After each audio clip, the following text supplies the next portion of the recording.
What if reality isn't something you create, but something you choose? Vadim Zeland calls this transurfing. It's not a method of self-improvement. It's a way of moving through life differently.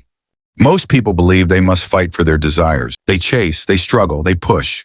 But according to Zeland, the moment you chase, you create imbalance, what he calls excess potential. And the universe always seeks balance, so it pushes back. That's why when you want something too much, it often slips away. Transurfing says, stop forcing. Reality already contains infinite versions of itself. What Zeland calls the space of variations. Every possibility already exists. Every version of you already lives somewhere within it. And you don't manifest these realities. You shift into them by tuning your energy to their frequency. Your thoughts, your emotions, your expectations, they're like radio signals. When you change the station, you don't create new music. You simply hear what was always there. That's transurfing. You don't create reality, you select it. But how do you shift? Zeland says, by choosing intention over desire. Desire says, I want this. Intention says, this is mine. Desire keeps you waiting. Intention moves you. There are two kinds of intention.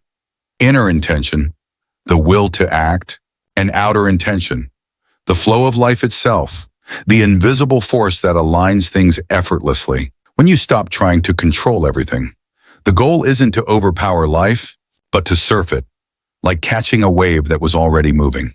Transurfing is about balance. When you stop worshiping your goals, stop fearing failure, and stop fighting for control, life starts moving in your favor. The universe doesn't resist you anymore because you're no longer resisting it. When you remain calm inside, you align with what Zeland calls your life track, the timeline where things flow easily, where what you need comes naturally, where success feels like a side effect, not a struggle. In the end, reality transurfing isn't about changing the outer world. It's about changing your inner relationship to it, letting go of the drama, lowering importance, and trusting that reality rearranges itself according to the vibration you hold. So maybe the question isn't, how do I make my dream real? But rather, which version of me is already living it? Choose that state, tune to that frequency, and let life do the rest.